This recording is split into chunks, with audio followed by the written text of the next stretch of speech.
जाते हैं जिसको आपने जीवन भर पाला पोसा और स्वार्थ छूट गया, हमने उसको छोड़ दिए, कसाई ले गया। जब इस समय कसाई उसको काटता है ना, तो ध्यान देना, गौ माता किसको श्राप देती है?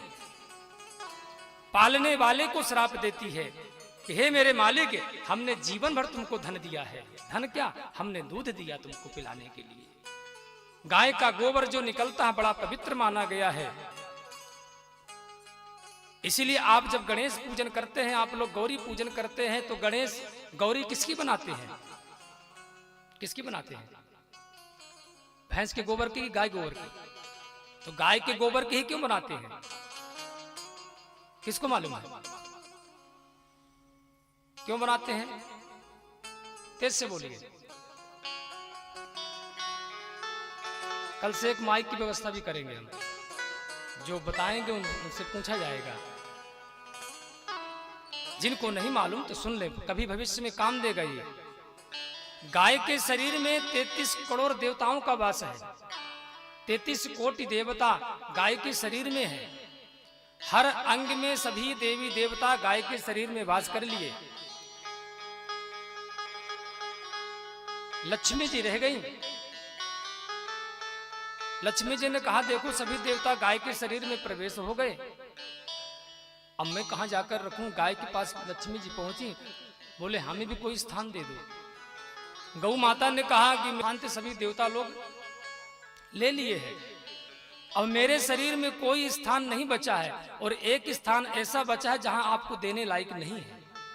लक्ष्मी माँ ने कहा, ऐसा कौन सा स्थान है जहां मैं नहीं रह सकती, आप बताइए तो। बोले एक मेरा गोबर ही है जहां पर मेरा स्थान किसी ने नहीं लिया है, किसी देवता ने नहीं लिया है, एक ही स्थान बचा हुआ है। लक्ष्मी जी ने कहा कि मुझे वही स्थान दे दो, मैं गोबर में ही वास करूंगी। गाय माता ने कहा, नहीं, आप तो साक्षात लक्ष्मी हैं। लक्ष्मी जी ने कहा, ये गोबर भी आपका पूजा जाएगा।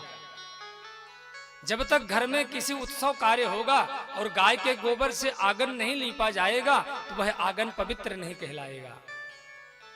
जब तक भगवान का पूजन होगा, अगर गौरी अगर इस गोबर से नहीं बनाई जाएगी तो गौरी का पूजन नहीं कहलाएगा।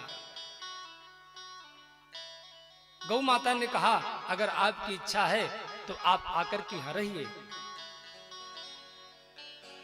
तो गौ माता के गोबर में लक्ष्मी जी का वास हो गया। अब बताइए, गाय माता के एक एक अंग में सभी देवता विराजमान हैं, लक्ष्मी सरस्वती सब विराजमान है, और वही गौ माता को हम क्या करते हैं?